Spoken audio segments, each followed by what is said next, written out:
الحمد لله نحمده ونستعينه ونستغفره ونعوذ بالله من شرور أنفسنا ومن سيئات أعمالنا ما يهده الله فلا مضل له ومن يضلل فلا هادي له أشهد أن لا إله إلا الله وحده لا شريك له وأشهد أن محمدا عبده ورسوله اللهم صل على محمد وأزواجه وذريته كما صليت على إبراهيم وعلى آل إبراهيم إنك حميد مجيد وبارك على محمد وأزواجه وذريته كما باركت على إبراهيم وعلى آل إبراهيم إنك حميد مجيد رب اشرح لي صدري ويسر أمري واحلل عقدة من لساني يفقهوا قولي أما بعد. Syukur kepada Allah SWT kerana pada malam ini sekali lagi kita dapat sama-sama berjumpa di surau kita setelah 2 bulan lah, saya ingat kot last month tak ada kuliah kan, masa anak pergi Penang ke, sebab kuliah ni surau ni ada buat majlis tak ingat. Surau ni ada buat majlis kan, Isra' Mi'raj apa Maulud Nabi kan. Anak pun tak ada masa tu, anak pergi Penang. Okey. Di mana kita pada sesi yang lalu berada pada arkanus salah, the pillars of prayer. Dan kita dah sampai sujud kot, saya ingat kot. Betul tak? Last kuliah hari tu sujud lah kan. Ya. Dan pada malam ni kita nak sebut tentang rukun seterusnya after sujud, itulah bangun daripadanya. Ya. Sebagaimana rukun-rukun yang lain bangun daripada sujud yang disebut sebagai ar-raf'u minas sujud. Ar-raf' mana bangunlah atau angkat kepala kita. Minas sujud yakni dari perbuatan sujud itu adalah rukun. La khilaf fihi, tidak ada khilaf padanya. Ya, maksudnya after sujud yang pertama tu kita kena bangkitlah. Ya. Untuk kita lakukan sujud untuk kita lakukan rukun yang kesusnya. Ya. Itulah duduk. Tapi kena bangkit dulu. Macam mana nak bangkit kalau tak duduk? Ya, dan ada sebagai ulama dia tak masukkan rukun ni bangun daripada sujud kerana dia buat duduk tu. Kerana daripada sujud nak duduk mesti bangun dulu. Jadi tak perlulah. Walau bagaimanapun sebagai ulama merukunkan ar-rafa' minas sujud ruknun. Bangun daripada sujud itu satu rukun. After that baru duduk. Ya, that's why saya masukkan dalam nota itu. Kerana apa? Kerana Rasulullah SAW dalam hadis-hadis baginda tidak hanya menyebut sujud, tidak hanya menyebut duduk antara 2 sujud, tapi baginda menyebut bangkit daripada sujud. Dalam hadis-hadis yang saya telah banyak atau beberapa kali baca pada tuan-tuan lah, hadis-hadis yang fundamental dalam bab semayang itu, antaranya ialah hadis al-musi' fi salah lah, antara the famous one. Ya. Di mana Nabi kata kepada orang solat tu, bila dah sujud tu Nabi kata irfa' ra'saka hatta tatma'inna jalisan. Angkatlah kepalamu sehingga kamu duduk dengan tenang. Nabi tak suruh duduk tapi suruh bangkit, angkat kepala. Ya. Begitulah hadis yang lain.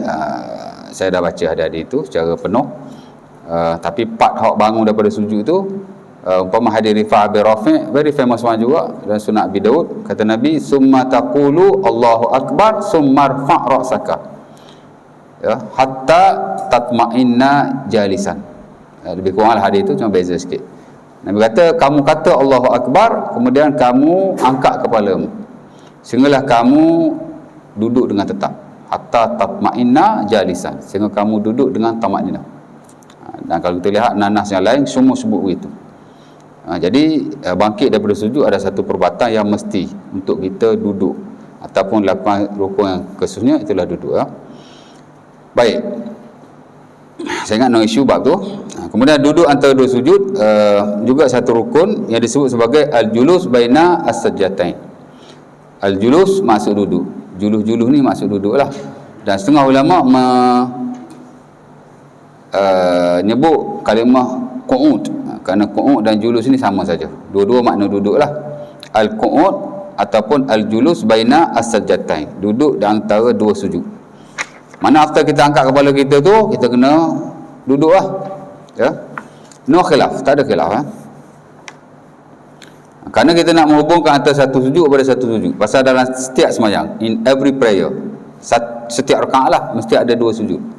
Tidak ada satu sembahyang yang ada satu sujud saja. Ya, mesti ada 2 sujud.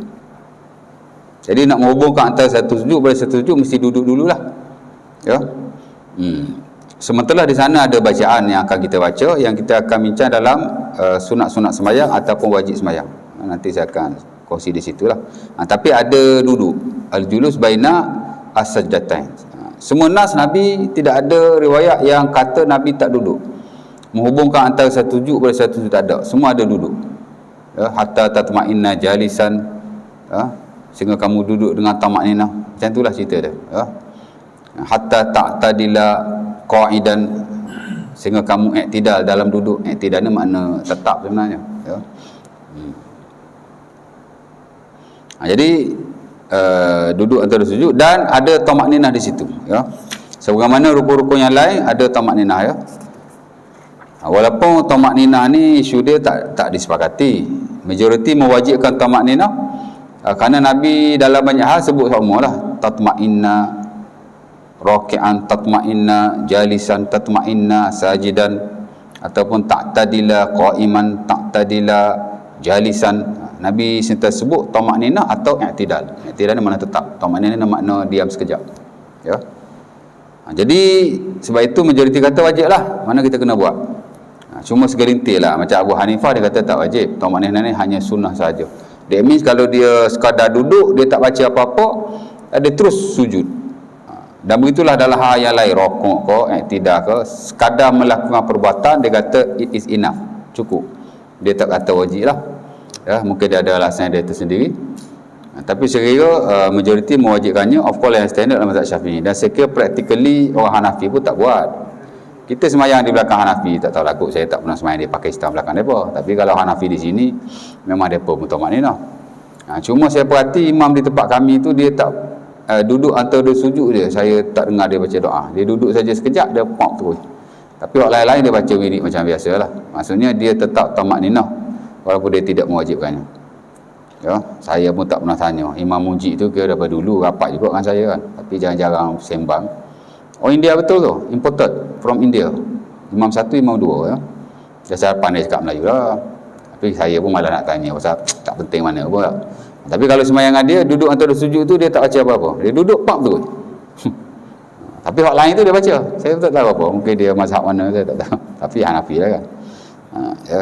Sebenarnya walaupun mereka kata tak wajib tamakninah, duduk antara dua sujud pun ada doa-doa yang dibaca kerana warid daripada Nabi. Ada wajib tak wajib saja mengikut perspektif masing-masing. Tapi after all mereka pun baca juga. Tapi saya tak pasti pasal apa duduk antara dua sujud dia tak baca, ya. Baik, tamakninah, ya. Ada sekumpulan sahabat yang duduk di luar daripada Madinah, di Kufah. Kufah ni biasalah tuan-tuan, dia jauh daripada Hijaz, jauh daripada Mekah, jauh daripada Madinah. Nak dapat hadis Nabi tu agak sukar pada waktu itu, kurun pertama kedua Hijriah. Sebab itu orang Kufah memang adalah beberapa orang sahabat Nabi, memang adalah beberapa orang sahabat Nabi yang pergi di situ berdakwah, macam Ibnu Mas'ud, dia pergi di situ. Tapi tak ramailah berbanding dengan negara atau negeri yang lain atau tempat yang lain. Macam di Mekah, Madinah, memanglah tempat sahabat Nabi kan, jadi tak ada isu. Sebab itu aliran hadis yang terawal ialah aliran Imam Malik di situ, ashabul hadis, ya. Tapi di Kufah, pasal sahabat tak seumpama di Hijaz, di Mekah dan Madinah lah. Of course lah kalau di Mesir dah seumpamanya. Jadi dia agak jauh, ya.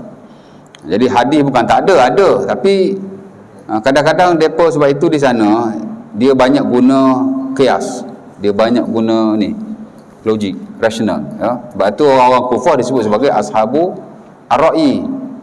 Ashabu ar-ra'i ni makna orang yang banyak guna fikiran lah. Bukan makna dia tak guna hadis, ya, guna hadis juga, tapi nak dibanding orang Hijaz dia lebih ni sikit, ya. Dah ada kes depa sembahyang tuan-tuan tak ada tamakninah di situ. Sehinggalah datang Ibnu Mas'ud sembahyang, tunjuk kat depa macam mana sembahyang betul. Mengikut riwayat yang sahih dan Sahih Bukhari daripada Sabi Al-Bunani, dia sembahyang, tiba-tiba Ibnu Mas'ud tamakninah. Selama ni aku sembahyang tak ada tamakninah, dia kata. Ya. Jadi dia kata dia kata tiga lah, rukuk, sujud dengan duduk atau sujud. Raka'ah hatta yaqulu qa'il qad nasiya. Jalasa hatta yaqulu qa'il qad nasiya.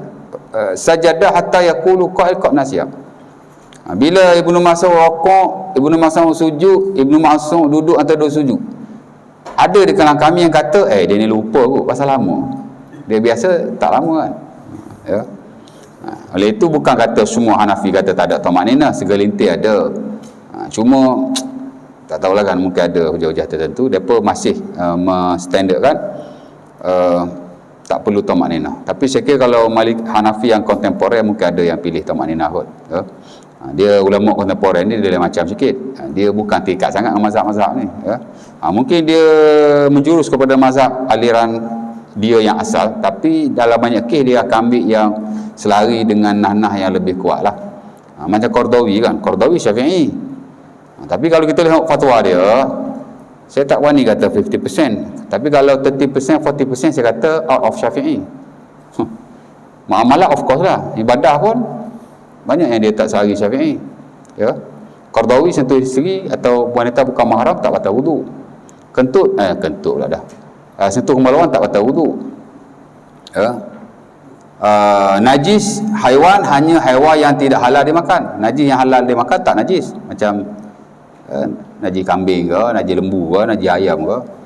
Dia basuh juga, tapi dia kata kalau kita sembahyangkan najis itu pada badan atau pakaian sah sembahyang. Kerana najis-najis yang halal dimakan ni kata bukan najis. Tidak ada nas. Adalah certain point itu. Dan dia antara ulama Syafi'i kontemporer yang banyak kritik mazhab Syafi'i sendiri. Al-mazhabu Syafi'i min aqsal mazahib fi bab at-taharat. Dia kata mengikut pandangan dia lah, mazhab Syafi'i adalah mazhab yang paling keras dalam bab taharah. Yang nowadays banyak tak ikut dah. Darah hikam pun Syafi'i kata najis. Kan? Hari ni hatta fatwa kita pun darah hikam tak najis. Industri darah hikam mana depa cuci betul-betul. Siapa tak cuci, tak basuh macam sekarang. Kadang-kadang mereka proses dengan perut-perut sekali. Kita mazhab Syafi'i perut najis tu, perut ikan tu. Ya, sekali dengan darah tu lah. Mana kena potong. Dah tu kalau proses ikan bertantan, nak potong, nak cuci perut sosok. Ya, jadi praktikal lah untuk industri dah seumpamanya. Ya, bukan bermakna kita togok darah tu, makan perut ikan tu, bukan begitu. Mungkin dalam certain circumstances fatwa tu atau pendapat tu very applicable for nowadays, ya. Sebab itu dalam sejarah memang ada dinukilkan, tak tahulah betul atau tidak, di tanah haram dulu pernah berlaku sembahyang pak imam lah dengan pak mazhab masing-masing, terutama pada musim haji. Tak tahulah betul tidak, tapi ada disebut begitu, ya. Dia memanglah dalam ilmu ni dia ada dia memang ada dipanggil asrul taklid, ya. Zaman taklid lah, zaman taklid, mana tak boleh keluar langsung mazhab, memang ada zaman tu. Kebiasaannya before 700 years lah, sebelum 700 tahun Hijriah. After that dia dah open. Pasal ulama Syafi'i pun banyak yang dah keluar mazhab dalam banyak hal. Okey, nak tanya apa tadi, Ji? Kalau Yahudi sembelih kita boleh makan tu. Yahudi boleh. Itu majoriti ulama memang harus, hatta yang standard mazhab Syafi'i. Syarat sembelih ni orang yang sembelih lah, ya. Dia sembelihan ni dia ada 4 rukun. Pertama, orang yang sembelih. Yang kedua, haiwan yang disembelih. Yang ketiga, alat yang disembelih, ya, alat yang kita sembelih tu. Yang keempat, kaifiat sembelih lah. Orang yang disembelih tu syarat dia salah satunya ialah dia mesti ahli kitab atau muslim. Ahli kitab ni Nasrani atau Yahudi lah, dan muslim. Kita confirm lah, ya. Ahli kitab boleh tak? Boleh. Selagi mana masa dia sembelih, dia tak sembelih menyebut nama selain Allah. Kalau dia tak sebut nama apa-apa, okey. Itu memang majoriti hatta mazhab Syafi'i pun. Syarat dia muslim atau kitabi, muslim atau ahli kitab. Boleh. Pasal Allah Taala sebut dalam Quran, ta'amukum hailul lahum wa ta'amuhum hailul lakum. Makanan kamu halal bagi mereka, makanan mereka halal bagi kamu. As long as kalau dia tak sebut nama selain Allah lah. Kalau dia sebut Bismi Uzair, tak boleh lah dengan nama Uzair. Tapi kalau dia tak sebut apa-apa, of course lah, kalau dia kata Bismillah, memang boleh makan. Ahli kitab boleh. Dia ada kelonggaran sikit bab tu, ya. Ada segelintir kata tak boleh, tapi majoriti kata memang boleh, ya. Lepas tu syarat lain lah, dia mesti balik, ya. Tak syarat lelaki, tak syarat wanita. Perempuan pun boleh sembelih. Hatta hamba kepada Ka'ab bin Malik, wanita dia jaga kambing beliau. Kambing itu nak mati dia sembelih. Boleh. Wanita boleh. Budak-budak pun boleh walaupun tidak balik. As long as after 3 years lah dia dah mumayyiz, dia boleh sembelih. Kita boleh ajar anak-anak kita yang umur 7 tahun, 8 tahun, 9 tahun sembelih. Kita confirm boleh sembelih. Ini kadang kita tak pernah sembelih. Nak sembelih ayam pun suruh jiran sembelih. Allah, sembelih ayam punya senang, zak itu ya. Ya tak? Ya. Itulah cerita dia boleh. Okey, tamat nina.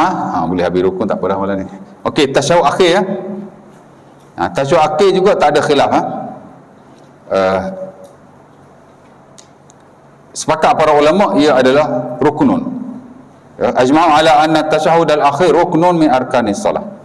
Dalam buku ijma' dinyatakan sepakat para ulama tasyahud akhir adalah rukun bagi solat. Ya. Tapi ijma' yang dinukilkan antaranya Al-Imam Ibn Muzi, kadang-kadang dia sebut ijma' tapi merujuk kepada majoriti. Kadang-kadang dia sebut ijma' memang ijma' betul. Ya. Tapi as long as kita belajar tasyahud akhir ni sebenarnya tidak ijma'. Kerana masih ada segelintir ulama yang kata tak wajib. Sekadar duduk tasyahud akhir, kalau terbatas solatnya maka sudah memadai. Dan fatwa itu disandarkan kepada Ibnu Mas'ud. Di atas hadis Nabi ada beberapa diriwayatkan dari Sunan Darqutni, tapi hadis itu tak sahih, tapi digunakan pakai oleh sebahagian para ulama. Hatta ulama-ulama Hanafi pun ada berpegang dengan hadis itu. Ya. Di mana kata Rasulullah, saya tak ingat matan dia, tapi Nabi kata bila kamu sembahyang, kamu dah duduk tasyahud akhir, tiba-tiba kamu batal solat, maka dia boleh saja beredar. Mana dah sah sembahyangnya. Tapi majoriti tak pakai. Maksudnya tuan-tuan, bila tuan-tuan Allahu Akbar duduk tasyahud akhir tu, tak baca lagi at-tahiyatul mubah, terketung, dia kata sah dah sembahyang. Ada juga pendapat yang kata macam tu ya. Tapi majoriti tasyahud akhir adalah rukun dan tak boleh ditinggalkan sama sekali. Kerana di sana ada banyak nah yang jelas lah. Hatta dalam semai-semai Rasulullah, memang Nabi menyebut tasyahud akhir lah ya. Bahkan Nabi SAW mengajar sahabatnya tasyahud seumpama baginda mengajarnya Quran. Umpama kata Ibnu Mas'ud dan Sahih Bukhari, "Kana Nabi yu'allimuna at-tasyahuda kama yu'allimuna surata minal Quran." Ya, itu yang dijadikan hujah oleh para ulama. Di samping dia ada dalam hadis-hadis sembahyang, tapi dah Nabi kata dah Ibnu Mas'ud kata Nabi ajar aku tasyahud seperti Nabi ajar aku baca Quran. Baca Quran dan sembahyang wajib tak? Wajib, Fatihah kan. Jadi dia sama macam Fatihah ataupun ayat Quran lah. Nabi ajar aku tasyahud macam Nabi ajar aku Quran. Quran dalam sembahyang wajib. Fatihah ke selain Fatihah ke khilaf, tapi baca Quran wajib, sepakat. Ya. Jadi tasyahud dia punya konteks, dia punya teks tu dia panggil siyarul jumlah, memang menunjuk kepada wajib lah ya. Kerana Ibnu Mas'ud menyamaratakan antara tasyahud dengan Quran. Di samping dalam hadis-hadis sembahyang, walaupun tidak semua, tapi dinukilkan, diriwayatkan Nabi membaca tahiyat itu. Cuma ada banyak lafaz lah, ada banyak lafaz ya. An-Nawawi rahimahullah dalam Al-Azkar, dalam Al-Majmu', dalam Syarah Sahih Muslim, memang ada banyak riwayat tasyahud Rasulullah sallallahu alaihi wasallam, dan kata beliau ayu lafzin qara'ahu ajza'ahu. Mana-mana lafaz yang dia baca maka terhasillah sunnah baginya. Ataupun arti kata lain memadai. Ajza'ahu makna memadai. Dan dibawalah lafaz-lafaz yang lain. Cuma kalau kita baca buku-buku mazhab yang basic, biasa kalau kalau mazhab Syafi'i dia ambil tasyahud Ibnu Abbas, at-tahiyyatul mubarakatus salawatut thayyibatu lillah, assalamu alayka ayyuhan nabiy wa rahmatullahi wa barakatuh, yang tuan-tuan recognize lah.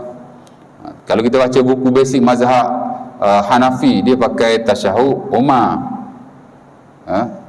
at-tahiyyatu lillah, az-zakiyatu lillah, was-salawatu thayyibatu lillah. Dia mula-mula tu ada beza sikit. Kalau kita baca buku basic mazhab Hambali, dia pakai tasyahud Ibnu Mas'ud, yang mana kata Nawawi ini hadis yang paling sahih dalam bab tasyahud. Sahih lah kau, tapi hak paling sahih, the most authentic dari sudut sanadnya ya, ialah hadis tasyahud yang riwayat Ibnu Mas'ud. Yang mana banyak tasyahud ni diriwayatkan dalam buku-buku mazhab Hambali lah ya. Dan mungkin ada lagi beberapa lafaz yang lain. Ada tasyahud Umar ya, ada juga mazhab yang pakai at-tahiyatu lillah, as-salawatu thayyibatu lillah.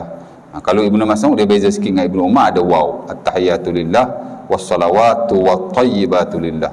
There are a lot of dia panggil types of tasyahud ada banyak tasyahud. Kita boleh baca saja mana-mana secara bersilih ganti, kerana kullun warada an Rasulillah, semua warid daripada Nabi. Sebab tu kalau buku hak detail dia buat mai semua riwayat ya. tidak terikat kepada mana-mana riwayat. Cuma ulama setiap mazhab ni dalam buku-buku basic takkan nak masuk semua. Dia masuklah mana-mana lafaz yang dipilih oleh imam-imam mereka. Macam Imam Syafi'i, bagi dia dalam buku-buku fiqh Imam Syafi'i, afdal tasyahud Ibnu Abbas, itu dia ambil tu. Ataupun dipilih oleh ulama-ulama dalam konteks mazhab masing-masing. Tapi overall mana-mana tasyahud kita boleh baca. Macam saya baca banyak tasyahud secara bersilih ganti, tapi saya dulukan tasyahud Ibnu Mas'ud kerana dia tasyahud yang paling sahih. Sekali-sekala saya baca tasyahud Ibnu Abbas yang tuan-tuan baca tu. Boleh sajalah kita baca. Kalau tahu semualah, tahu dua baca dua, tahu satu baca satu tu je lah. Kan? Okey. Dan tasyahud ni tuan-tuan hanya sampai syahadah saja. Asyhadu an la ilaha illallah wahdahu la syarikalah, ataupun tak sebut wahdahu la syarikalah. Ada setengah riwayat ada wahdahu la syarikalah, ya.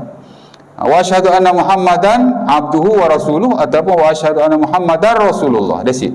Tasyahud sampai situ saja. Ya. Kemudian rukun seterusnya ialah selawat Nabi, ya. Di mana selawat Nabi ini tuan-tuan rukun hanya pada tasyahud yang terakhir, rakaat yang terakhir saja, ya, yang wajib. Itu pun yang mewajibkannya hanya mazhab Syafi'i saja. Adapun ketiga-tiga mazhab lain tidak mewajibkan selawat ke atas Rasulullah. Dan ada ulama yang agak keraslah mengkritik Al-Imam Syafi'i rahimahullah dalam bab ni, antaranya Al-Imam Ibnu Muzir Sahibul Ijma' yang saya sering baca ijma' beliau, ya. Dia kata selain Imam Syafi'i tidak ada ulama yang mewajibkan membacanya dalam solat, ya. Dia kritik keras juga lah bab tu. Ala kulli hal sebaik-baiknya kita bacalah, ya, kerana ia diwajibkan dalam mazhab Syafi'i. Sama juga kalau tasyahud akhir hanya mazhab Syafi'i yang mewajibkan, dalam tasyahud awal lebih bagilah. Kalau kita lihat dalam tasyahud awal tuan-tuan, dalam mana-mana mazhab tidak mensunahkan baca selawat. Cukup asyhadu an la ilaha illallah, asyhadu anna Muhammad Rasulullah, bangun. Mazhab Syafi'i ia bersunat situ. Hujung ia berwajib. Mazhab lain tasyahud akhir sunat. Sunat saja, tapi tak wajib. Tasyahud awal tak ada langsung. Ya. Itu pendedahan lah, jangan tak baca pula, ya, baca macam biasa. Cuma kita semua kita ada idea lah tentang perspektif atau pendekatan para ulama dalam bab selawat, ya. Kerana kalau kita lihat dalam Quran, Allah Ta'ala sebut perintah semayang, dan Allah Ta'ala tak mention where atau when. Inna Allah wa malaikatahu yusholluna 'alan nabi ya ayyuhalladzina amanu shallu 'alaihi wa sallimu taslima. Ada sebut di mana dan bila? No. Dalam hadis Nabi pun sama, riwayat yang diriwayatkan tak menyebut tentang solat. Cuma dia tanya Rasulullah, ya Rasulullah, na'rif kaifa nusallimu 'alaika fa kaifa nusallim 'alaik. Sorry, ya Rasulullah, arafna kaifa nusallimu 'alaika fa kaifa nusalli 'alaik. Ya Allah, kami tahu macam mana mengucapkan salam kepadamu, macam mana nak ucap selawat. Zahir teks tu macam semayang lah, pasal salam assalamu alayka ayyuhan nabi wa rahmatullah. Jadi pendapat Imam Syafi'i kata wajib tu tepat juga, okey juga kan. Cuma ulama lain kata memang lafaz ni macam dalam semayang, tapi dia tak cukup nak kata wajib. Masing-masing adalah hujah masing-masing, antara mewajibkan atau tidak mewajibkan, ya. Ala kulli hal bacalah, itu saja kan. Saya rasa depa yang kata tak wajib pun depa baca juga. Dan fortunately tuan-tuan, dalam buku-buku fiqh kontemporer, Qardawi ke, belah-belah Saudi ke macam Al-Azazi, ya, belah Mesir macam Wahid Salam Bali, apa nama, hot top tu kan, memang mereka masuk selawat dalam buku-buku fiqh mereka, ya. Jadi seolah-olah macam Imam Syafi'i dalam bab ini dia munfarid, he was alone yang kata wajib, tapi hak lain kata sunat. Jadi pensyariatan tu tak ada, pensyariatan tu tak ada, cuma wajib ke sunat, dia pun masuk juga. Jadi memang kena selawat dah kalau boleh. Dan selawat ni pun tentu ada macam-macam versi selawat, Yang tuan-tuan baca tu, itu selawat Ibnu Abbas yang diriwayatkan dalam Sunan Abi Daud dan selainnya. Tapi Ibnu Abbas pun dia ada beberapa versi, tapi hampir samalah. Allahumma salli ala Muhammad wa ala ali Muhammad kama sallaita ala Ibrahim wa ala ali Ibrahim wa barik ala Muhammad wa ala ali Muhammad kama barakta ala Ibrahim wa ala ali Ibrahim fil alamin innaka Hamidum Majid. Itu yang well known, riwayat Ibnu Abbas. Tapi riwayat yang lain dalam buku-buku sunan yang lain. Kerana selawat ni dia macam tasyahud, lot of riwayat, there are so many narrations, ya. Mana-mana yang kita baca dia is okay. As long as warada an Rasulillah, warid daripada Nabi, ada dalam kitab sunnah, that's it. Ya? Itu yang famous lah. Tapi ada Ibn Abbas yang lain, dia tak ada fil alamin, dia ada innaka hamidum majid saja. Ujung tu tuan-tuan baca fil alamin, innaka hamidum majid kan, dia tak ada fil alamin, dia innaka hamidum majid. Itu juga applicable. Ya? Ada riwayat Ibn Abbas, dia tak ada wa ala ali Ibrahim, dia ada Ibrahim saja, dia macam-macam tuan. Itu kalau Ibn Abbas lah. Lepas tu ada selawat riwayat Abu Sa'id, ada riwayat Ibn Umar, ada riwayat Ka'ab bin Uzzah, ada Abu Humaid As-Sa'idi, ya. Saya ingat semualah, alhamdulillah, dan saya baca secara bersilih ganti kerana kulluhu warada an Rasulillah, ini semua warid daripada Nabi, dan boleh dibaca di mana saja, boleh dibaca dalam mana-mana sembahyang, ya. Cuma mungkinlah masa-masa tertentu dalam buku-buku basic mereka pilih lafaz-lafaz yang bagi mereka the best. Tapi kalau buku-buku detail, kebiasaannya ada sekurang-kurang 2 atau 3 lafaz selawat yang dimasukkan, ya. Nampak? Jadi kita ingat banyak, kita bacalah banyak. Pasal bacaan-bacaan sembahyang ni tuan-tuan, dia bukan 1, bukan 2, banyak. Iftitah Nabi banyak, tak? Tasbih dalam rokok banyak, tasbih dalam sujud banyak, lafaz i'tidal tak banyak lah, adalah 2-3 kan. Tasyahud banyak, selawat banyak. Kerana Nabi sembahyang 23 years, balik Gua Hira tu terus sembahyang. Cuma kita tak tahu bila start. Macam tasyahud bila dia mula difardukan, kita tak tahulah. Selawat bila dia difardukan, kita pun tak tahu exactly bila. Tapi sepanjang tu nak complete package sembahyang tu, ya, makan masa kan. Kalau difardukan di Madinah pun 10 tahun di Madinah, ya tak? Sebab tu ada lafaz-lafaz yang berbeza lah, dan dia satu variety lah ataupun diversity, kepelbagaian, ya. Macam dalam Quran lah, kadang-kadang Allah Ta'ala repeat the same ayat, cuma tuan-tuan tak sedar, ya tak? Kisah yang sama, kisah Nabi Adam ada berapa tempat dalam Quran?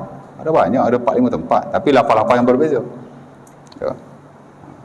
Dan begitu juga cerita-cerita Nabi yang lain. Kadang-kadang ayat tu dia ada banyak repetition, cuma dengan lafaz yang tidak sama, ya. Jadi samalah dalam hadis Nabi pun kadang-kadang lafaznya tu ada beza sikit, ya. Itu satu keluasan lah, ya. InsyaAllah ta'ala abilah rukun, kemudian masuk bab wajib salat. Ada nak tanya apa-apa tak? Ada soalan? 10 minit lagi nak isyak.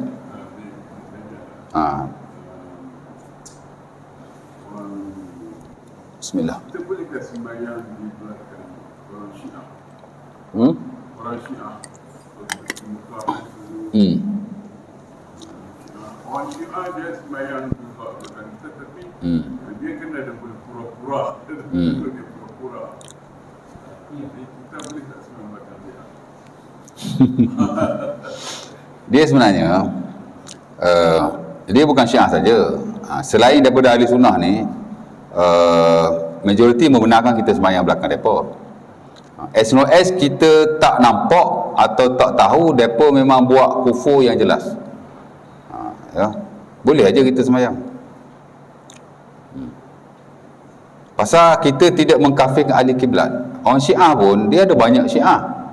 Saya beli buku Dr. Syekh Abdul Karim daripada Jordan, bukan 1200 muka surat, tebal buku masa saya buat master tu. Tapi saya buku tu pun tak tahu hilang ke mana, saya pun salah letak. Buku selalu hilang.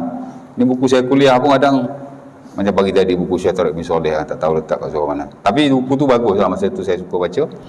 Dia buat research dalam buku tu lah. Banyak buku Syiah yang ada dalam market ni, tapi saya suka beli buku tu pasal dia buku research PhD, dia convert jadi buku, dan dia agak menyeluruh lah. Buku Al-Madhahib Al-Aqdiyah fil Islam, mazhab akidah dalam Islam, ya. Jadi secara basicnya lain pada ahli sunnah ni ada mazhab yang lain, salah satu Syiah lah. Soal dia banyak fractions. Syiah saja yang ada di tanah Arab more than 300 groups.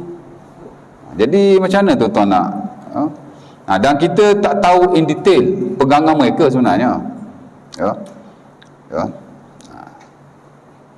Dan Syiah ni ada yang dia dekat dengan ahli sunnah, ada juga dia tak mengkafirkan sahabat, ada juga, ya.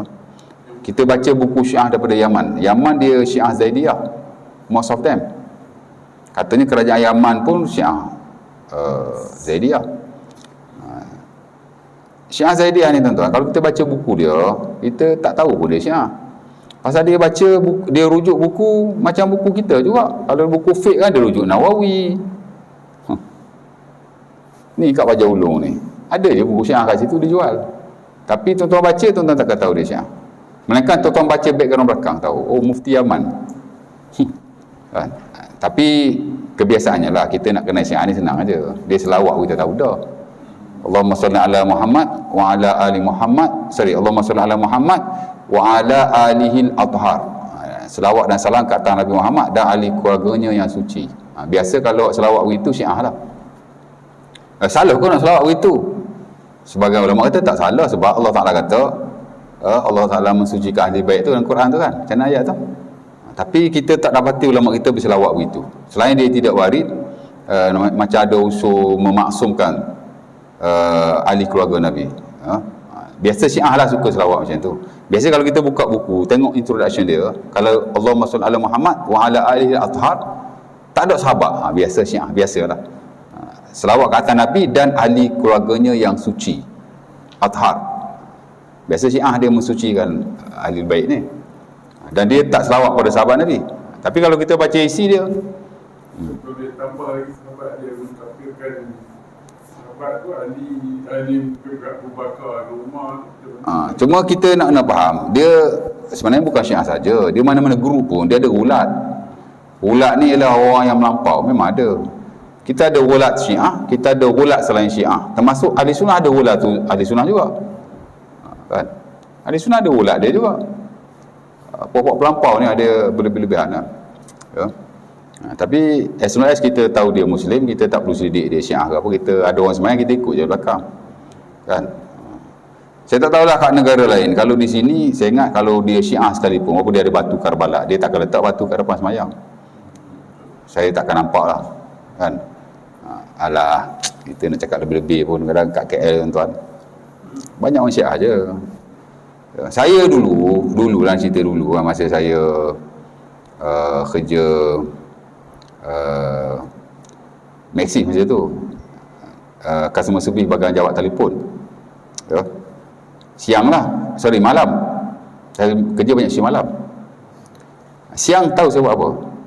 Siang saya kerja hantar surat khabar Arab ke hotel-hotel yang ada di KL dan ke embassy Arab.